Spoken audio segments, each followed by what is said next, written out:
Okay, good afternoon or good evening or whenever you're listening to this. This is episode 2 of Beach City Bocce. This is our podcast. We are the social media entity of the Huntington Beach Bocce Ball Club down in Huntington Beach, California. Just a few housekeeping things that I'd kind of like to get to. So we have some swag. We have stickers that say Beach City Bocce that if you want, they're free. You could email us at beachcitybocce@gmail.com, and we have absolutely no problem sending it out to you. Um, Also, if you can, if you're listening to this on or watching this on YouTube, please click the subscribe button. The more subscribers we get, the better. Check us out on Instagram. Check us out on Facebook, TikTok, and and our YouTube channel.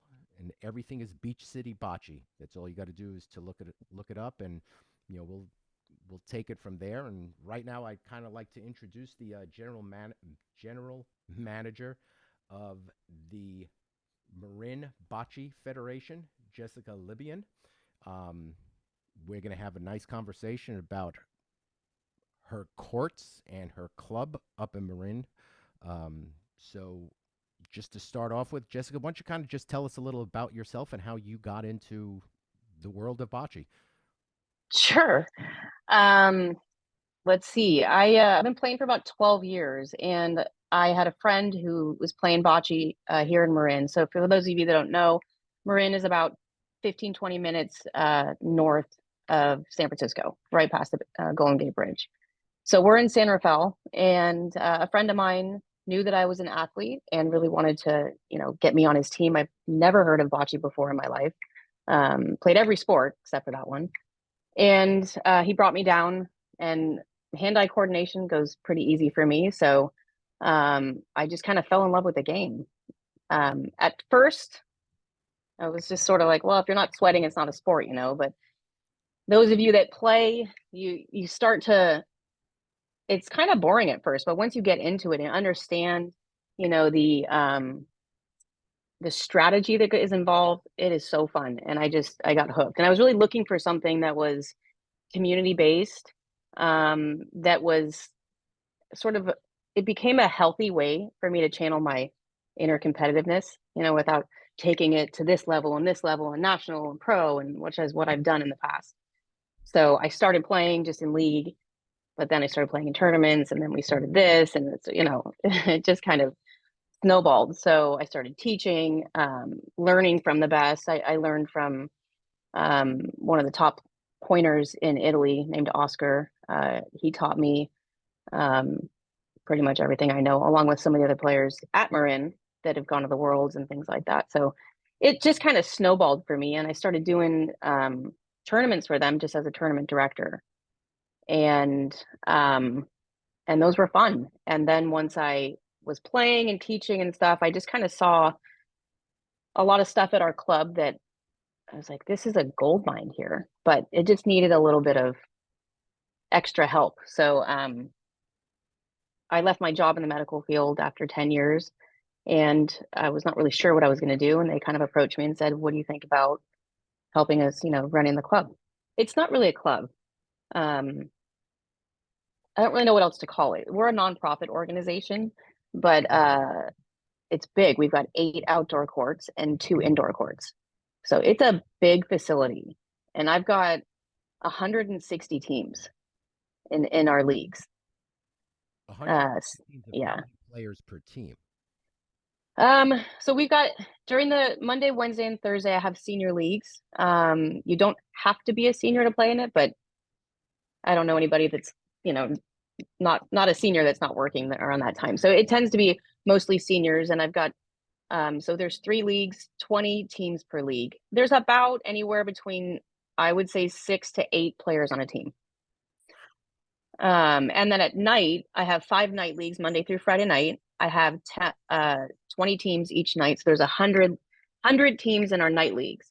And those sometimes have, some of those night leagues have like 10 players to 14, and they just kind of rotate because the younger players, you know, they're traveling, they're doing things. So they tend to get, and they have a big group of of their friends that come down and play. So it's a blast. I mean, when I came in, I was definitely the youngest person by 40 years. But now I've really bridged the gap between our players, especially at night. So you've got people that are still well into their 80s and 90s, and then you've got people in their 20s and 30s playing. And so our median age went from like 72 at night, and it's dropped down to, I would say, more in the about 50 something, which is pretty cool. So you really don't have a community. You have almost a nation of bocce ball players out there. Yeah. So we're called Marin Bocce, even though we're in San Rafael. It's people all throughout the county here. And then we also get players from up north, like Santa Rosa. We have people that come from the East Bay. We have some people that come from the city to play in our leagues. Um, and so yeah, but you still get people that come into the facility and they'll walk in and go, I never knew this existed. Oh. And to me, I'm like, how? We have 1,600 people here. Yes, But all you 16 know, paying members of the club. so we have 1,200 that are in the leagues, and then there's another like 400 that just come for what we call open play. So on Tuesdays and Fridays, I open it up from 9 to 4, and people can come down and they just pay $10, and they can play for like 3 hours, and they come down or they practice. Or I started doing pickup games for people that are not really sure they want to play in league, but they want to do something, so they come down and they play pickup. A lot of our league players like to play pickup, and they play for $1. um, and it's fun. And so I host clinics. So I started putting this out there, especially in COVID. We lost some teams when we were going through COVID, and then we shut down for about maybe 6 months. And so we had to minimally kind of open up. So when we were able to open back up in 2021, I had to fill like 13 teams. And I was really destined to get a younger group of people in there because nobody was really gonna, in my age, wanted to go to the bars. No one wanted to do any of that stuff. We're trying to figure out where to hang out, what to do. And so I went all over social media, especially Nextdoor, and just started making videos and started, I had taken a bunch of videos and pictures from leagues and started putting that up and really getting people like, get outside, do something, be a part of a community, because in COVID, everybody's stuck in their house and they really lost that engaging with humans. So I filled 13 teams in 2 days. It was crazy. And so then I realized, okay, if I'm bringing these people in, I walk around the club and I see all these people, and they have strange form and they don't know how to properly, lag the ball. And so I started doing all these clinics for beginners and just teaching and things like that. And so people have an idea of the game, the strategy, and how to do that. And so that started getting popular, and people constantly wanting lessons and clinics. And because it's not fun to play a game and just be terrible at it and not know what you're doing. A lot of people come to play for the camaraderie of it, but you see all different levels. You see the ones that are just there to drink and have fun and hang out with people, and then you see the ones that are like serious. And so, but even the ones that are there and they're just drinking, playing, having fun, they still want to be good at what they're doing. So I just started doing those clinics Okay, a so couple years ago. while you were kind of describing all this, you said drinking. So are you Hmm. on a private land? Are you in a public park? How do you Yeah, guys get to, have adult beverages, for the lack of a better term? good question. So we started in 1994, and there's a board of directors that really just kind of formed this. It's a nonprofit organization that we have. There's a park called Albert Park in San Rafael. And there was just this open space with this building that was there that was kind of not being used for much. So we went to the city. I wasn't there, but they went to the city and said, "Hey, we want to build some bocce courts." And they worked out a deal. They got a lot of it donated from money, just people fundraising for it. People bought courts, so people would come in because it's a nonprofit. It's a tax write-off. They'd spend $25,000, get their name on the court, and they built 6 courts to start with. And the city said, "We'll give you the land." Um, They gave them a lease and they said, but everything else you guys take care of. So we are privately funded, but we are in a partnership with the city of San Rafael and the Parks and Recs. Okay. Um, After that, as it was going well, we were able to kind of add two more courts on. So we added two more. So there's 8 outdoor. And then we took over there was an old building there. We took that over, remodeled it, paid for all of it, and put in 2 indoor courts. And we also have a gorgeous rose garden that's there as well. So as long as we were doing well, doing good things for the community, the city has been happy. Parking is always an issue, but we make it work somehow. But so in our agreement with the city, we got a 30-year lease with them, and they allow us to have beer and wine. You can't sell it, but people can bring it in, and there's a clause in the lease that we can do that. So absolutely no hard alcohol. I'm very, very strict on that. Our players know, you know, we have to be in compliance with a lot of things to keep that relationship good with the city. So um, they're not allowed to have beer and wine on the courts. Those are very expensive courts, and boy, is that a pain Right. because it happens. People spill red wine, you know. What kind of courts do you guys have? Uh, Ours are made by Coleoni. So Coleoni Bocce has made our courts. They come from Italy. They're a synthetic. It's like a 3-layer resin kind of court. So if you've ever played at Livermore, they had the same ones. It's the ones that they use. He does a lot of them in Italy. He's actually going all over the world now and building courts, but the ball rolls quite fast on those courts. Okay, yeah, because in Huntington Beach we have what are called, I guess, pro surface Yeah, court. I think you Bocce Builders did yours. Yeah, Yep. it is. It is very fast. It's very true.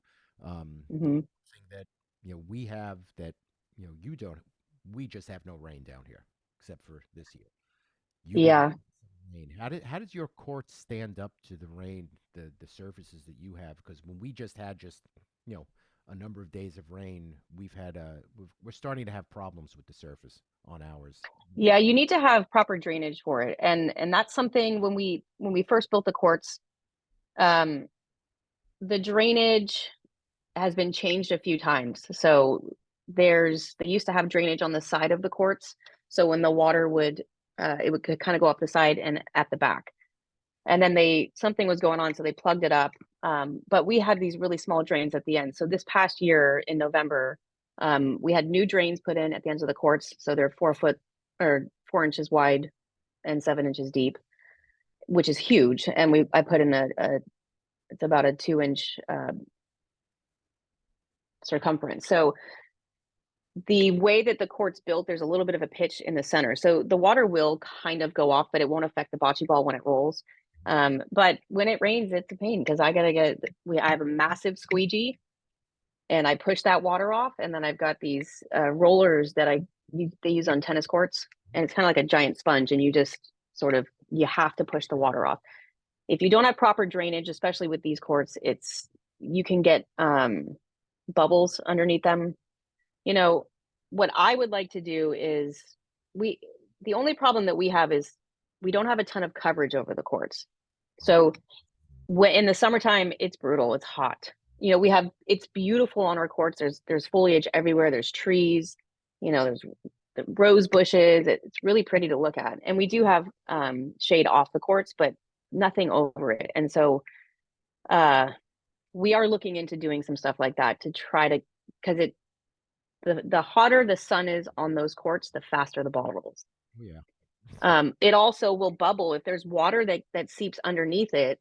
It will bubble underneath, Mhm. like boil it almost, and then you can get these big bubbles. So I know how to cut it out and to fill it because Daniele has taught me that. But we just redid the courts in a couple months ago, Oh, okay. and so they hadn't been done in about 7, 8 years, and they need to be done about every 4 to 5 because we have so much traffic on them.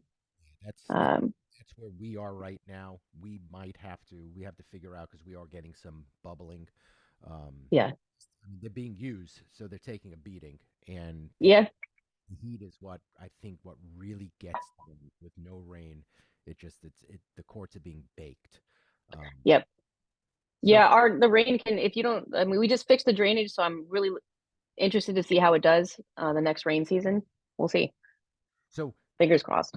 yeah, so you said 8 outdoor courts and 2 indoor courts. Yep. So our indoor courts are a little bit shorter.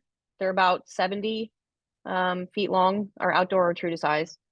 And we host so I host 4 USBF tournaments a year. Actually, it used to only be 3.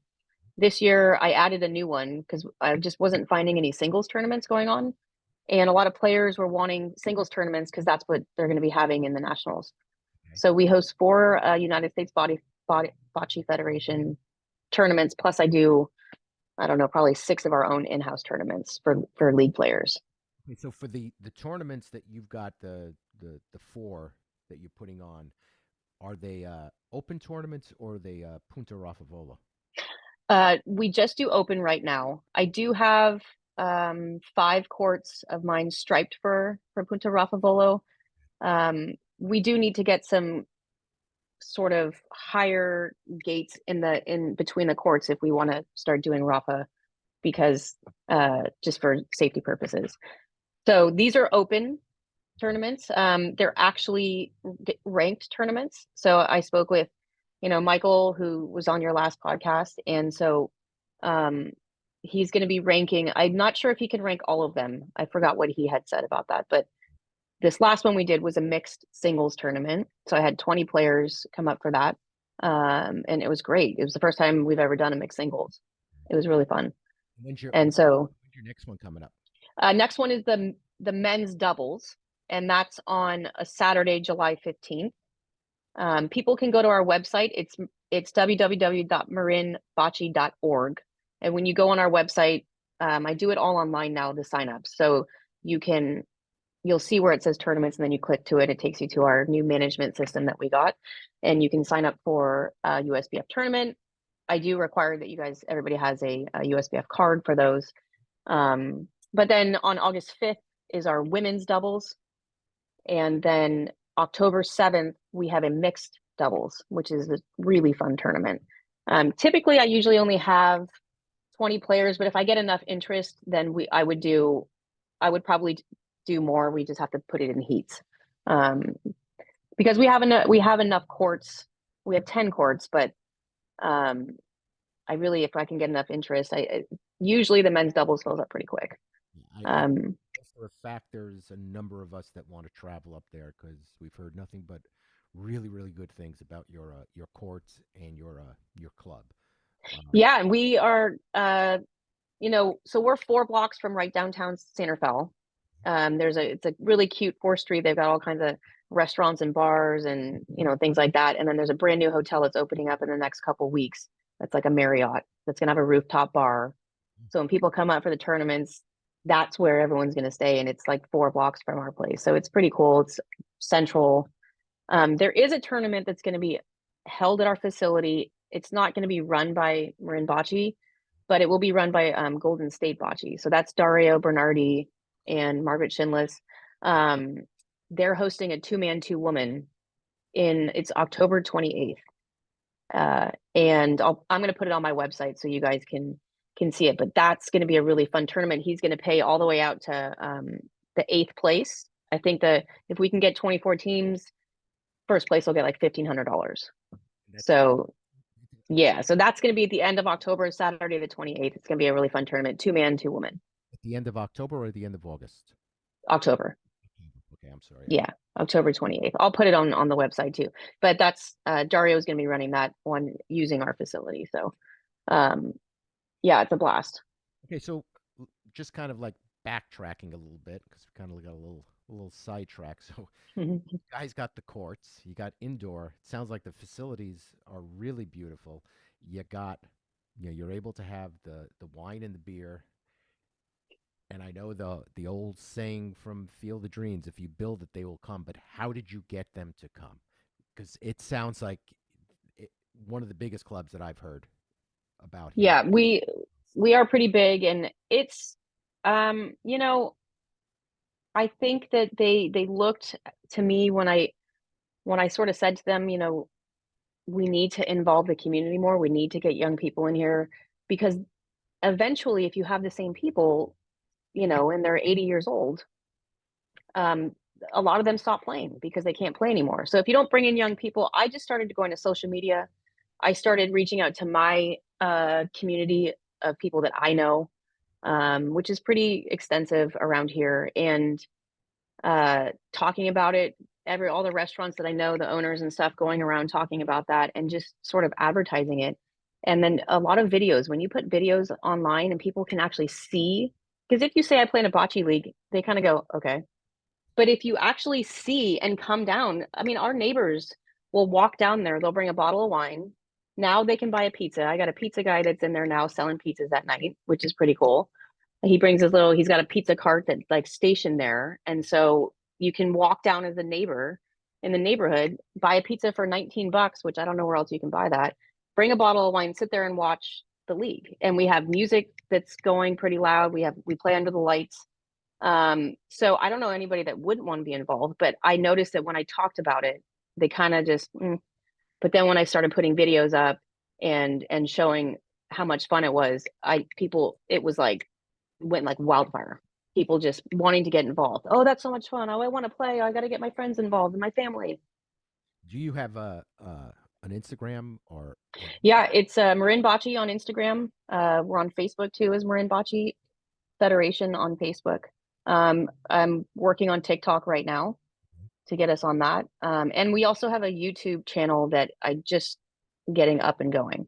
oh, perfect. Um, that's also Marin Bocce, so you can go on that. But yeah, it's really just social media, video. They were, a lot of my players down there that have been there for 20 years don't they don't really love the computer, but I've kind of been working with them on it, and it's easy for them now to, I'll put little videos out. This is the rule, this is how you do, this is what this rule is. I have a rules video that's on our website, and it just explains it better. So now they are more liking the computers. But it's word of mouth, and it's just the more that people we get bocce on the map as what it is, a community sport, or you can as competitive as you want.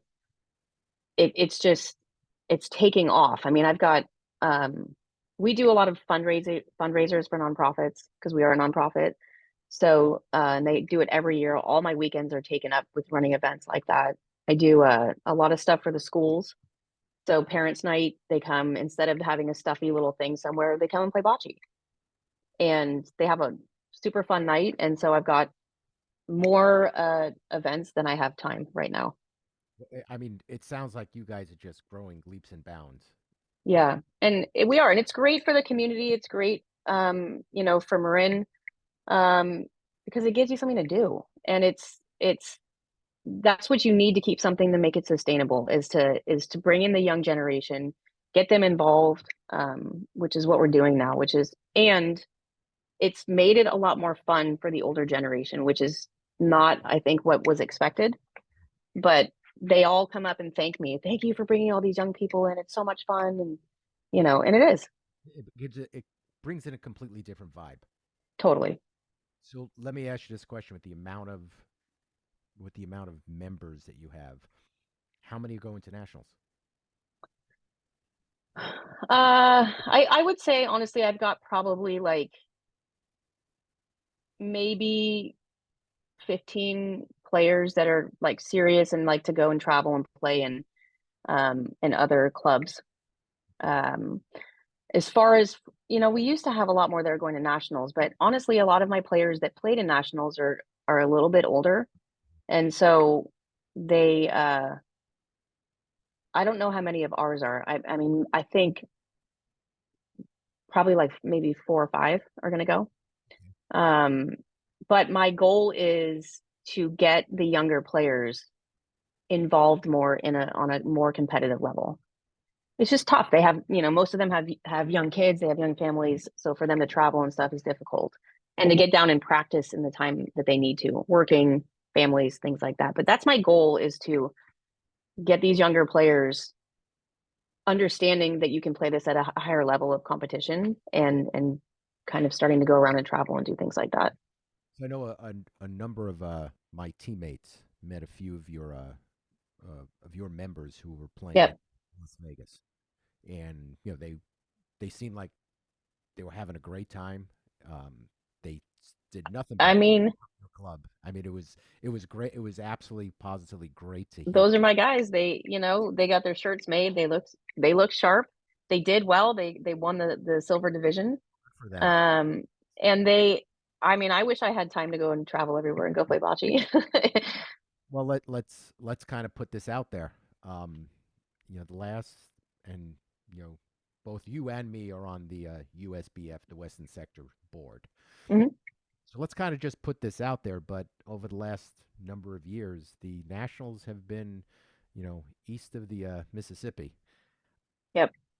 With what it sounds like with your club, I think you guys should you would throw your hat in the ring and Yep. let's bring it out here. We're going to. I spoke to a couple of people a few years ago. I just kind of threw it out there a little bit.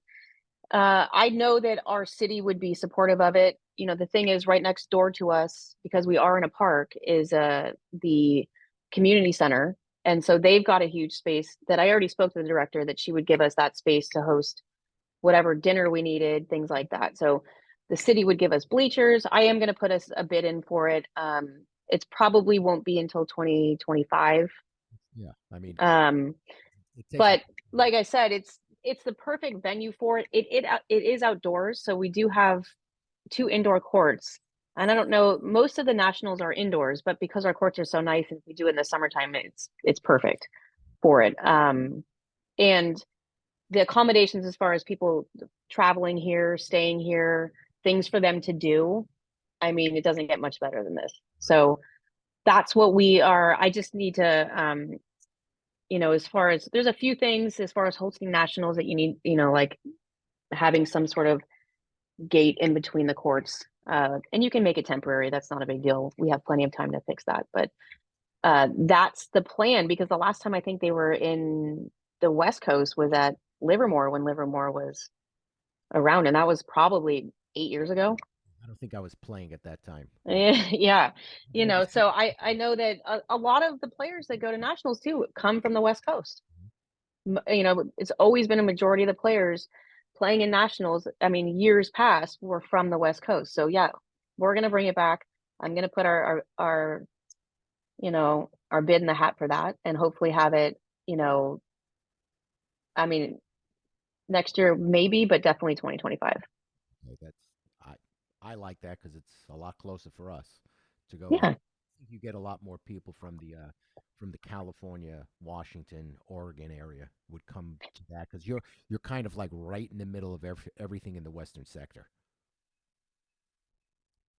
I think. Uh, Oh, sorry. I think you. I yeah, think. we're right smack in the middle, and it would be, and I know that some of the people. I mean, who doesn't want to travel to California? So coming from the East Coast, Midwest, that's a nice change from Chicago, Boston, which are great also. Yeah, I mean, But bringing it back to California in the Bay Area, it would be great. And we have I have so many connections with some of the local, like the newspaper and some of the news here of just people that I know that work for the news. So it could be a really cool thing, especially for our city, our county, and the Bay Area also, which is I I love the Bay Area. I think you're But just. you can't tell by my Warriors colors. I tell you what, it sounds like you're just knocking it out of the park up there. Um, we need we meaning my team, people from down here. We need to come take a visit. Uh, we're gonna get on the website. We're gonna try to sign up for some of the tournaments just so we could come up there because it sounds like a great time. I would love to visit, your facilities. It's like I said, you guys you're doing great. If there's anything else before we kind of, call it a day, is there anything you want to throw out there? Anything you want to plug? Anything important that people should know about the Marin Bocce Federation? Mm, you might. So if you have any questions, can you hear me? Yeah, you know Are what? we? You Oh, froze. there we go. For a second. You froze for just a second. Hopefully, I didn't look. awful. Yeah, no, just they can go on the website. The email comes directly to me. So if they have any questions, uh,